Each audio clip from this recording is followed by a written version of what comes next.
So let's get into some of these targets then. Now, Chris and I have played this game for months. We have gone up and down every 40-man roster, every deep prospect. We have played every trade scenario we can think of, and there just doesn't feel like there's a lot from the trade perspective that makes sense for both parties without the Royals having to give up too much or hoping that the other team wants our project piece. So from a trade perspective, are there any guys out there you feel like right now that from a trade perspective would be worth pursuing that would actually move the needle? And if so, who might those guys be?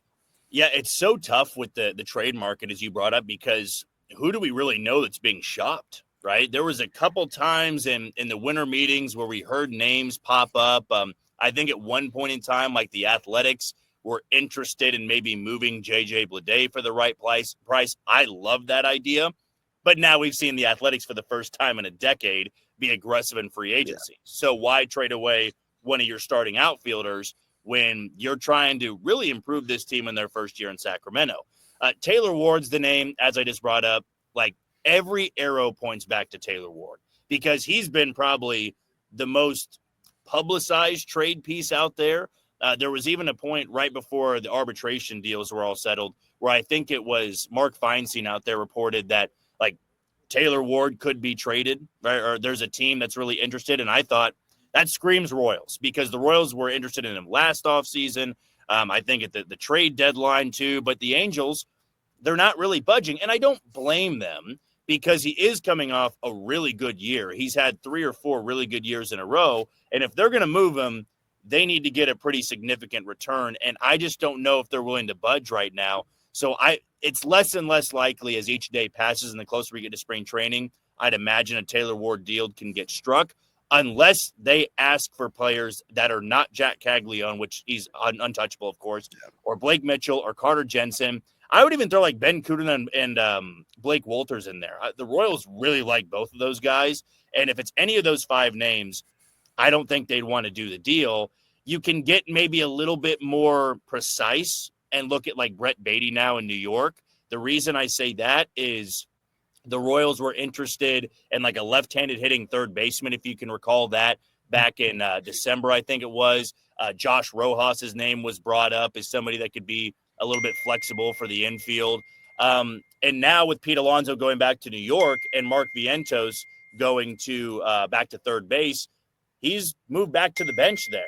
So sorry for all my phone blowing up here. Jeez, I don't even know. We got Royals insider trading going on right now. No, it's a dumb group message I'm in. So I might have to find a way to do not disturb or mute myself here real quickly. But he's another name. He would still be a bank on the upside. He's never done it at the big league level, but they want maybe a left-handed hitting third baseman. Or what if that's Kevin Biggio, right? What if that's the guy they were talking about? If we need a left-handed hitting third baseman who's flexible, that could certainly be a reason there. But now, at least with the Brett Beatty situation, if you are interested in a guy like him, that door could be open again because he's not going to be starting anymore. And Starling Marte might not be starting either because Juan Soto's in right. Jesse Winker's probably the DH. He was somebody apparently the Royals were going after as well. He's been on their list for a couple of years now. Yeah, but he is aging. The other name that maybe a little bit more of a long shot that I've started to hear a little bit of traction is Cedric, not necessarily to the Royals, but that the Orioles would look to shop Cedric Mullins just because they have all these young guys with Kowser and Kerstead. They just signed Ramon Laureano. They signed Tyler O'Neill. I think Mullins is on his last year of his control ability. So I don't know. I don't know if that's an option at all that we could take serious, but he's someone that I would at least, pick up the phone and see, especially with how he plays center field. Yeah, I mean, there are options out there when you look at, center field. And I thought, Bader too, before he went to Minnesota, right. It kind of made sense if they were to platoon, but then you look at the numbers, like Bader's just a right-handed hitting Kyle Isbell. So does it make sense to give him $6 million to just be what Kyle Isbell is? And honestly, the platoon splits, with Bader weren't very good either. So that type of move wouldn't make too much sense. But with the names that, we've brought up, that you guys have brought up, I do wonder if it just comes down to at this point, are you looking more so at the bat compared to what position they play, right? Because we've always talked about corner outfield bat, corner outfield bat, corner outfield bat. Well, you look in free agency, that's Mark Canha, that's maybe Kevin Pillar, and he's really a center fielder, but now at his age might be a corner outfielder. Yohan Moncada is a third baseman. So that's kind of my point of at this point now where everything has kind of been wrapped up in free agency, do the Royals go, look, it doesn't matter where you play. We just need a slight upgrade wherever we can get it. And for the right price, I think they can get that done. Adam Duvall's another name, a corner outfield guy who can play defense a little bit better than you'd expect him to at age 36, 37. Certainly better than Mark Canha. But, that's the interesting part about this offseason is you get to one point where you go, I don't want to be reckless and give in to a trade where I'm losing a top 5 prospect. I don't want to give in. Like even the Tommy Pham deal. Like Tommy Pham getting $4 million from Pittsburgh. I don't know if that shocked you guys. That shocked me. And I love Tommy Pham, what he did for the Royals. At this point, I was thinking maybe he gets like a $1 million deal somewhere. I think Pittsburgh expects to start him somewhere in the outfield. I would agree. So that's some of their moves have suggested that they're pushing the pieces to the middle, I guess, if you want to call it that. Exactly. And that's a perfect example, in my opinion, of like a team that got late in the game and went, all right, we need to get somebody. We're willing to go the extra mile. With the Royals, I don't know if I see that desperation, to be honest with you. And I'm still not sold. That opening day outfield is going to be Melendez, Isbell, and Renfroe.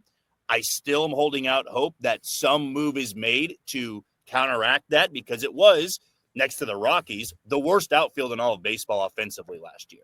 So, yeah, I think it gets to that point where are you willing to be desperate? Are you willing to go the extra mile? Or is that player going to cave? Right? I think we saw it with Alonso last night, too. Like, I think Alonso went into free agency wanting a 5 to 6 year deal.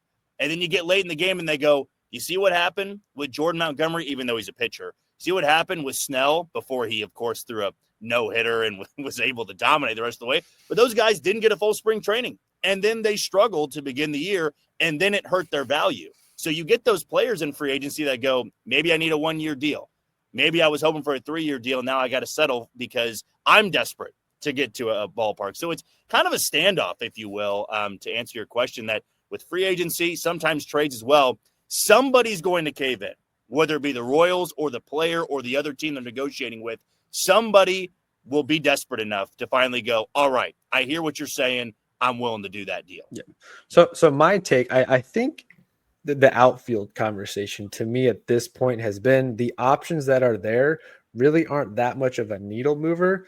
That it seems like maybe from JJ's perspective, hey, we'll roll the dice with the guys we have and hope that one of these 3 outfield guys we have in our rotation / minor league takes a step up this year, whether it's Drew Waters, MJ, with his new batting stance improves, or Nelson Velasquez. Like, again, Chris and I, we've gone through this so many times, and every guy I throw his way, he's like, is that really that much different than a Nelson Velasquez having an uptick? So from an outfield perspective, do you think that's the most realistic path moving forward, that they are hoping one of those guys / the combination of Michael Massey, India, and left field is the answer to the outfield production issues? Yeah, and that's another thing that we don't really talk about, because there's a world in which on March 27th, I think it is his opening day against Cleveland, like Michael Massey's in left field, right? We've been talking about Melendez, Isbell, and Renfroe. There's a world in which Massey's starting in left and India's at second base, and one of those guys is not starting. I do think that India and Massey are going to have to be flexible, and I think you might have to go through some growing pains in the outfield. But, Keegan, I think you're right that there is a part of this that they're just banking on upside again. And it's not the worst thing in the world. I know to a lot of fans and people listening to this, they're going to be pissed off because we've done that now with Melendez for 2 years of, hey, give him the at-bats, let him work through it, he's going to be fine. And I know the new stance, maybe it's optimistic for a lot of you, maybe it's not.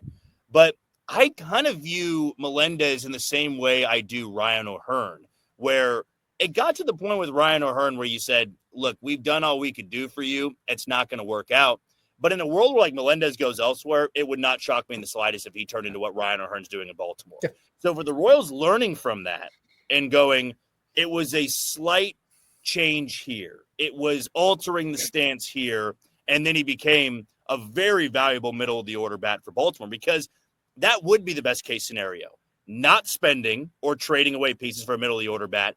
And then Melendez runs into 20 home runs, hits 260, and you feel really good about the optics of what he could be, because he's also not making much money right now. So that is a part of what they're trying to do. But I also get this sense that they want to have a cushion.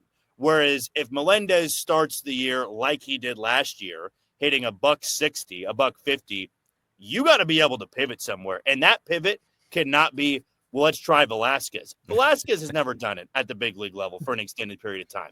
That's not Drew Waters. That's not Nick Prado.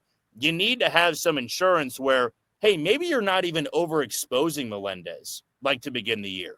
Like, is it crazy to think they could platoon Renfroe and Melendez? Like, why not? If they go out there and get a true starting left fielder, or maybe they go out there and get a third baseman like a Moncada, Massey goes to left field, Isbell's in center.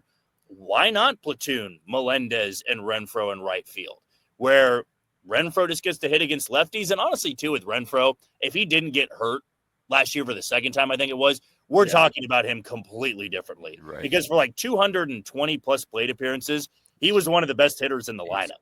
Right. But then he was really bad after he came back from the injury. So I do think it's one of those scenarios where you are banking on upside, but I think there's a way to make it a little less risky instead of just going, Renfroe's the starting right fielder, Melendez is the starting left fielder. Let's see if it works this go-around. Because if it doesn't, guess what everybody's going to point back to if that offense is not playing well and the Royals are not playing well? It's that you didn't make that key move for the middle of the order.